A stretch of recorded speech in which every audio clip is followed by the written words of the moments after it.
Hey guys, it's Friday, February 14th, and if you're in the monthly printable club, we are on week 2 of our lessons. So this week is where we're going to talk about the vine and the branches. So if you're not familiar with what I'm talking about, our monthly printable club is just pages that get sent to your inbox every single month. And I have 10 new pages every single month that help you in your daily study on the topic that we're doing. So this year we're covering the fruit of the Spirit, and each month we're going to dig deep into one of those fruits. So last month we talked about the Holy Spirit just in general. This month is our first fruit of the Spirit. We're talking about love. So we are in week 2. And so I want you to flip over to John chapter 15. We're going to talk about this first section called the vine and the branches. And that might not sound like a section on love, but when we start reading it, you'll understand there is a bunch in here. So normally I write in my illustrating Bible. We're going to switch things up. I'm going to use my artisan Bible just because I've got some more room on that side, because if you go back to past videos, we outlined chapter 14 and I took up the whole page. So normally I just write it over here, but I'm going to switch things up so it's right next to the text that I'm doing. So let's borrow this sticky note and we're going to walk through the simple method.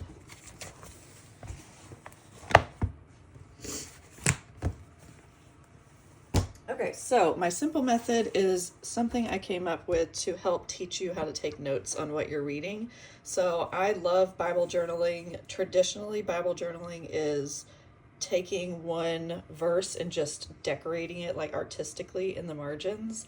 My Bible journaling is more note-taking focused rather than art focused, but there's coloring book Bibles, and all kinds of creative Bibles out there for whatever style helps you. But what I am teaching you is how to not just sit and meditate on a verse, but to actually understand the context of what you're reading. So I love both styles, but that's what we're focused on. And so I came up with a little acronym that teaches you some steps, no matter what you're studying, to go through, and you can get something out of actually grow in your knowledge of what the Bible is saying, which we call biblical literacy. So my method is called the Simple Method. It stands for study, illustrate, map, personalize, link, and expand.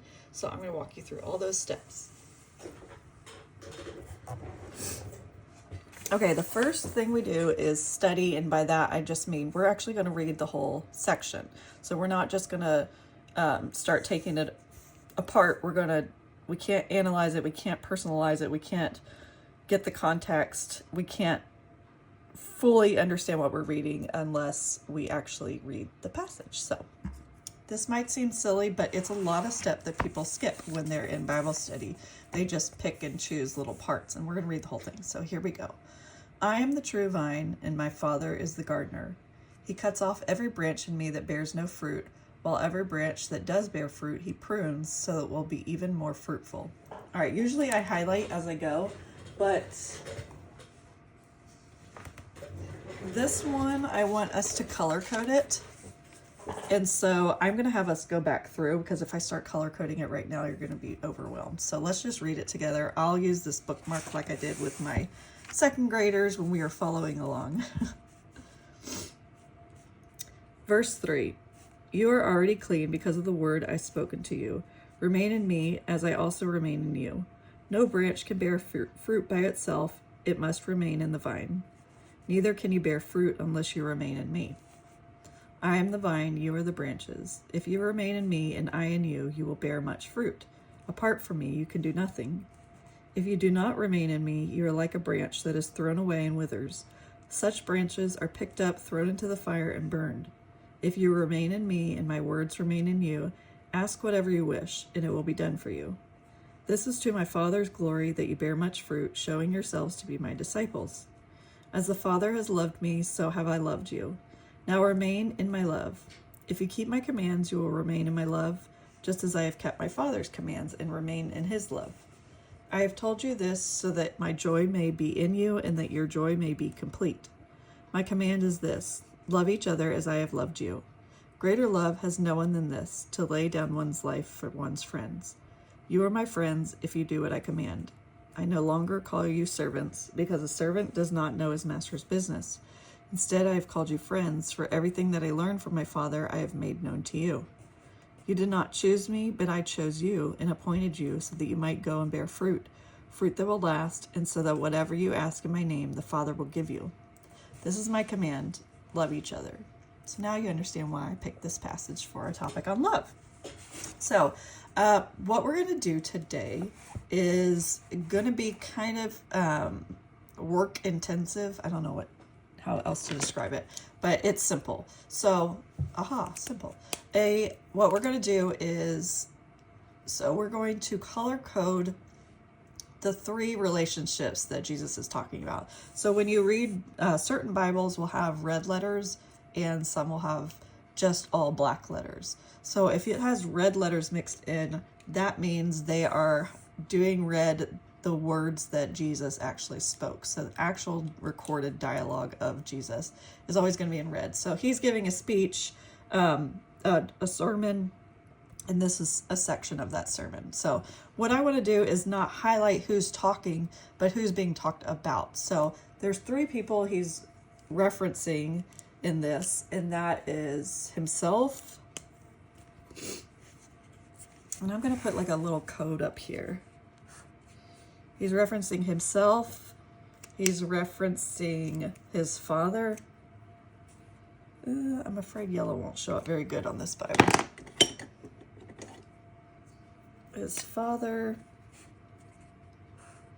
And he's referencing us, or you, he says. So it doesn't matter what colors. These are the colors I'm going to pick, and now I'm going to label them. So the first one we said is going to represent Jesus. And when you find sections where he's talking about himself, he doesn't say the word Jesus. He says I. And he also references to himself as the vine. And we'll see that in a minute. Then we have this section that I was going to make God the Father. So that one's referencing the gardener. Okay, that was messy, but that's supposed to say the gardener. And then the last one is he's talking to, we can apply it to us. He's specifically talking to the disciples, but he is calling them you, the disciples. He also says we are the branches. So Jesus, the Father, and you is kind of what we're looking for. And then I just put some extra words we might be looking for that fall under that. Okay, so get those highlighters going. And you might need to pause or slow this down or just do it yourself and fast forward. But let me show you just kind of real time how I'm going to do it. Okay, so he says, I am the true vine. So I'm just going to highlight I, vine. So that's green. He's talking about Jesus. My Father is the gardener. So Father is the gardener. He, referring to his Father, cuts off every branch in me. So he's talking about himself here. It's green. And the branches, I've already told you, are going to represent us. That bears no fruit, while every branch, again, that's us, that does bear fruit, he prunes. Who prunes? The Father. So that it will be even more fruitful. Okay, so we've already highlighted a lot in that one section. So I'm going to zoom in and go over it real quick. I am the true vine. So Jesus calls himself the vine. The Father is the gardener. So the Father, in this analogy, is in charge of the garden. He's in charge of the vine. So he cuts off every branch in me. So on the vine, there are branches that bears no fruit, while every branch that does bear fruit, he prunes, so it'll be even more fruitful. So we're having this visual of Jesus as a vine with branches growing off of it and a garden gardener that's pruning those branches. So the more we read, the more you'll start making more connections. So let's keep going. Verse 3, you are already clean because of the word I have spoken to you. So the word I have spoken to you, Jesus is talking to us or the disciples. You are already clean because of the word I have spoken to you. Remain in me as I remain in you.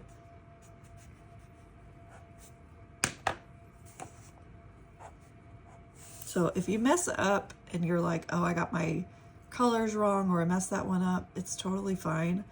The point is not to have this perfectly color-coded. The point is to start reading this and realize what is the relationship we have with Jesus and what's the relationship he has with God and how we remain in his love. What does that mean? What is he teaching us in this section? And you'll see that we're all just kind of like a vine gets entangled in everything that it grows around. That's kind of how I feel about this relationship he's trying to teach us, is we're all working together and the gardener God is making us be the best that we can be. So that's what I get out of this. So I'm going to go ahead and read the rest, just glance through the rest and highlight my colors. If you get lost, you don't know what to do, you want to wait till I'm done and then just copy what I've done, that's fine too. Also, I'll take a picture of my work after I'm done and then I always post that. I can't post it on YouTube, but I always repost it on my newsletter and my social medias. So make sure to subscribe to get on my newsletter so you get the actual pictures of my notes to go with the videos. And that you're also on either Instagram or Facebook or both, because I always post over there too. So I want to make sure that you get the most out of these lessons that you can. So I'm going to go ahead and you can either do it with me or pause it and just copy it when I'm done. Here we go.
So you can highlight as many or as little as you want, but are you noticing anything? It's kind of like we are intertwined. Our relationship is intertwined with Jesus, and the Father is overall overseeing everything. But I love how it's windy like a vine. I am the vine, you are the branches. Remain in me, I in you. Bear much fruit in me. Apart from me, you could do nothing. Remain in me, or if you don't remain in me, you're like a branch thrown away. If you remain in me, ask what you wish. So it's just kind of like this dance that he's doing back and forth of this relationship he's calling us to have with him.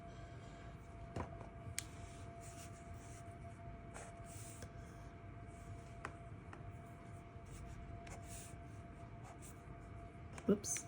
See, I made my first mistake there. I'm surprised it took me that long. I just went over it with orange. It's not a big deal. Remember, this is for you to understand what you're reading, not for you to frame this for everyone to see.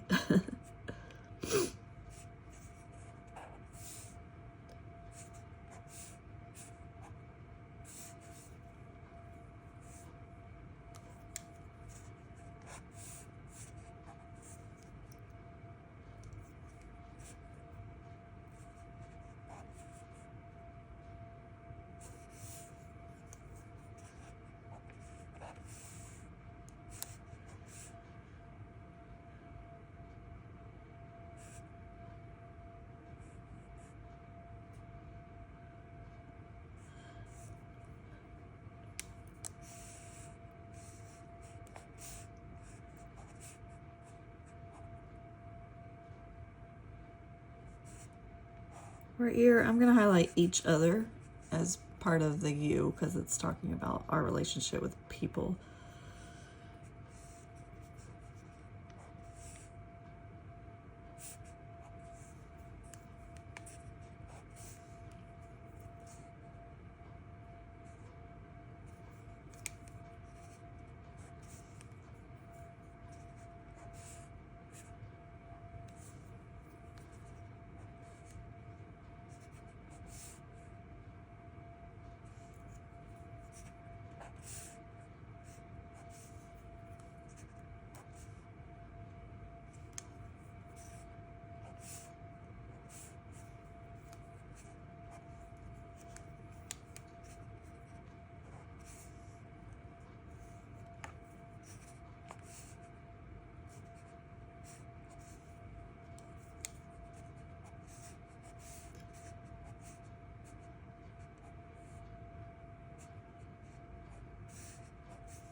Okay, I'm sure I've missed one, but that's pretty good.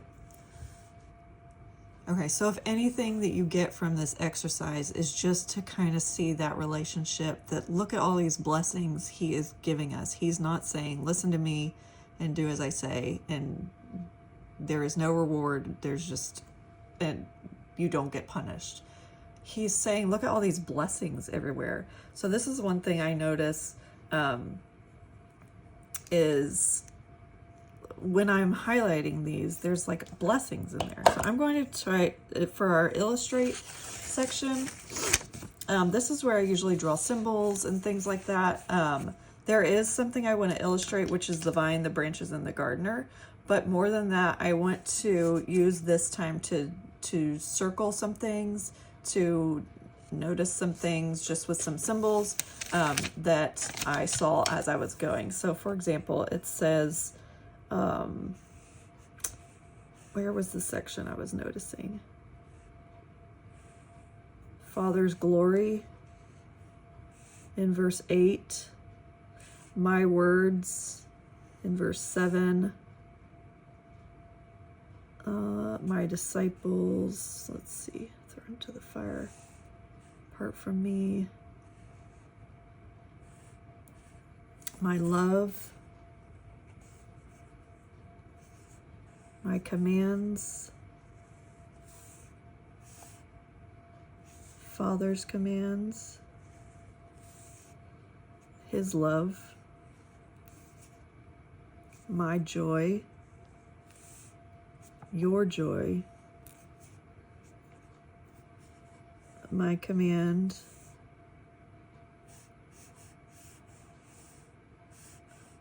my friends,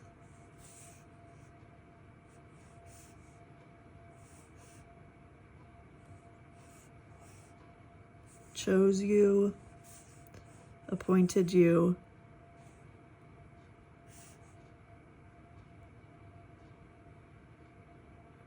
give you. Okay, so there's not really a rhyme or reason to how I take notes sometimes. It's just what I feel like I'm noticing in the moment. So I could probably outline this for you tomorrow and notice different things. And that's what I love about Bible journaling and God's word itself, because there's always something new to discover. So in this, what I'm noticing is blessings, my words, my loves, my commands, my joy, my friends. And then he's telling us it's not about his commands, it's about he's asking us to follow his commands because he's following his Father's commands. And why do we want to follow his Father's commands? For his Father's glory, because his Father loves us. His Father will give us these things through his Son. So what are some things that we've been given? It says, your joy, I chose you, I appointed you, I love you, I give you. So he's giving us blessings. It's not just like a dictator relationship where it is serve me, serve me, serve me. He's exemplifying servant leadership. And even here, he has this passage about greater love has no one than this, to lay down one's life for one's friends. And if you know anything about the Gospels, this is the book of John, and this is telling about Jesus's life on earth. So he hasn't even died on the cross yet. They don't even know that's going to happen. So he's almost prophesying about what's going to happen. He's saying, be a friend that dies for other friends or other people, because there's no greater love. And before I'm asking you to do it, he's going to do it for them. So there's just so many beautiful connections in here. I love this. So let's go ahead. That was a really long step for study and illustrate, but there's so much in here I just don't want you to miss. So another thing I want to do for illustrate is we're going to doodle something real quick. We're just going to do that God is the gardener. So instead of drawing this little guy tending a garden, which you totally can, I'm just kind of thinking about the tools that he uses. So he's got those gardening shears for pruning. But a gardener doesn't just prune things and rip up things. He feeds it the nutrients it needs. He gives it water. He gives it sunshine. So he's making sure the plant has everything it needs. So God as the gardener. And then we've got the vine that's growing. And Jesus is represented in the vine. So the vine is what holds up everything on the plant. So it's the structure of it. And this vine is growing branches. So I'm going to just draw some branches coming off of this and write that we are the branches. And remember, he's speaking to the disciples, but this is applicable to us because he's calling us to be, for them to make and grow followers of Jesus in the Great Commission. He's telling them, make more disciples. So we are supposed to represent the future disciples. So that's my little doodle right there for illustrate. And then we're going to map out some stuff. And when I get to the map section, that means basically I'm taking all this information that I've kind of scatterbrained and organizing it in some visual. So it could be a bubble map, it could be a T-chart, it could be a Venn diagram, a flow chart. And this time I was thinking of, let's keep this one really simple because we've done so much detailed work. And this is what I call a circle map. And I'm going to color code it. So I want to color code by the relationship. So when we look at the relationship, who is over all? Who do we talk about who is over all? And that is God. So I'm going to take his color, do a big circle in his color, and then who is following God's commands? Jesus. He's leading us by his example.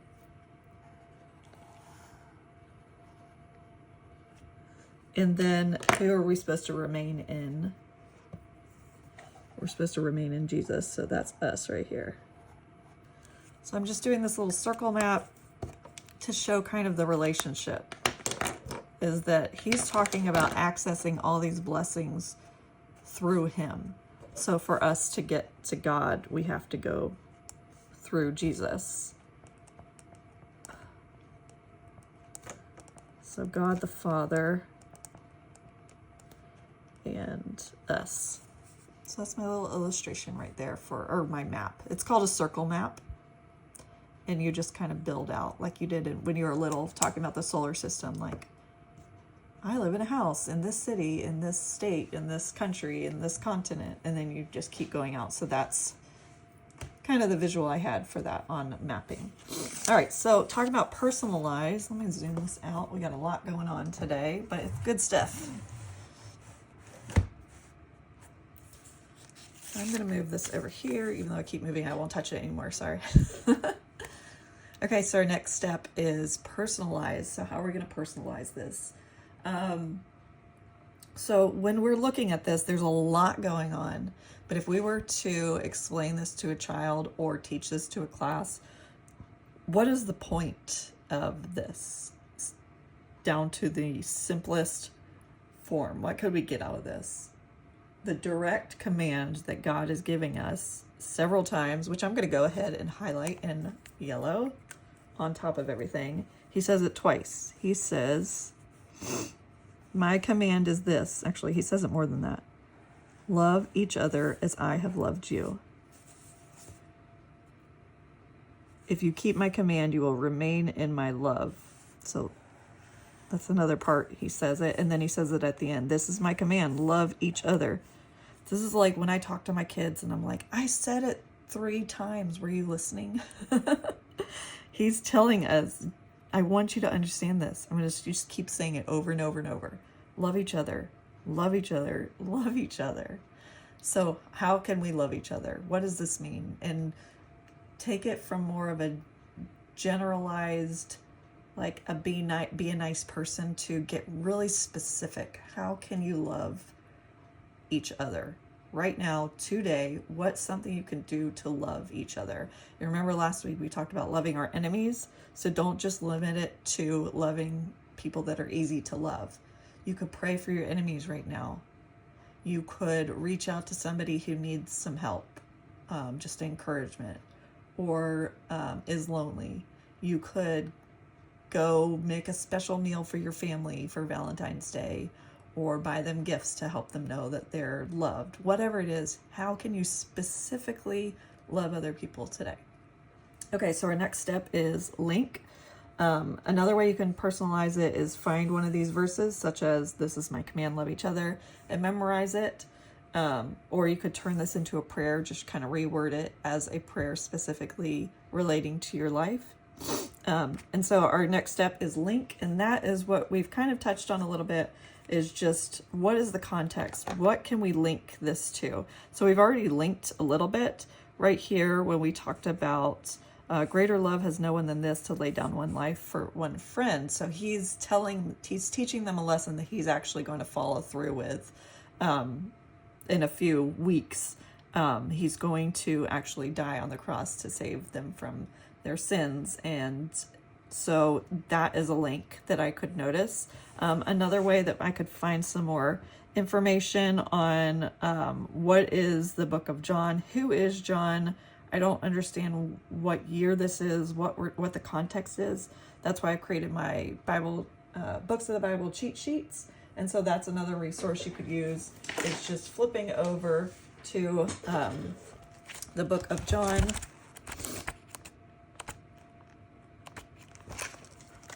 And looking at some of these notes and being like, okay, so this is who John is. This is why he's writing about Jesus. What are some other things in the book of John? And remember, John is a gospel. There's 4 gospels. So you could also look at the pages about Matthew, Mark, and Luke as well. And then another place to look is footnotes at the bottom. So if you see any of these little tiny letters, like a B next to something, like here, prunes, A, it says the Greek for he prunes also means he cleans. So that's kind of a cool insight, is that talking about he's cleaning the fruit, he's improving the fruit, he's pruning the fruit, whatever you want to get from that, and to add to this analogy right here. And then B right here is actually in the next section. So we don't need to use that to understand this section, but another way to figure out the context is also to read what came right before and what came right after. Sometimes we realize he's talking about this because some big event just happened and he's addressing it. Or he's talking about this because some big event is about to happen and he's preparing them for it. So linking basically just means find out other passages that relate to this so that you keep it in context. And then I create a ton of resources to help you with that if you don't know where to start. As well as my last step, expand. And that's just my challenge to keep going. Don't just be like, oh, that was a cute video I just found on YouTube. And I really enjoyed reading my Bible. I should do this more. And then you never go back and do it. So whether you're using my videos as a tool, or you are doing your own study at church, or starting your own Bible group study, or whatever you're doing, just keep going. Make a plan today for what you're going to study next and when you're going to study it. Because too often, myself included, if I don't make a plan for it, if I don't make time for it, it just doesn't happen. And then I'm constantly like, I need to do that. I need to do that. And then that guilt sets in and really, this is about making your life more full and more peaceful and all that. So why wouldn't you prioritize it? So right now, commit to expanding on this, whether it's through my tools or not. But I do want to invite you to my monthly printable club, and that is where I create those daily resources to get you in the Word every day. I give you lots of different learning style tools. I have videos that go with it these are the free videos when show you my notes. But then I've also got, those study pages, artwork, scripture cards, something you can write every day, a scripture you can write, a chapter to read. I create that whole plan for you so you don't have to wing it. So if you need something like that, I would love to have you in this community with us in the monthly printable club, and make sure to subscribe because you'd always get a discount off your first month. So thank you guys so much. If you have any questions or want to share your notes with me, I would love to see a picture of them. But most of that stuff is going to be happening over in my Facebook group. And that's kind of where we have that community discussion where we can get even deeper. We can share insights that we're learning. I have, weekly spiritual goal challenges. We just have a lot of stuff going on over there. That's also another free resource if you just want to kind of figure out if the monthly printable club is for you. Make sure to join me over in the Facebook group. We'd love to have you, and hope you guys have a wonderful Valentine's Day, and I'll see you back next Friday, as we talk about week 3, love in action in the book of Romans. Have a great weekend.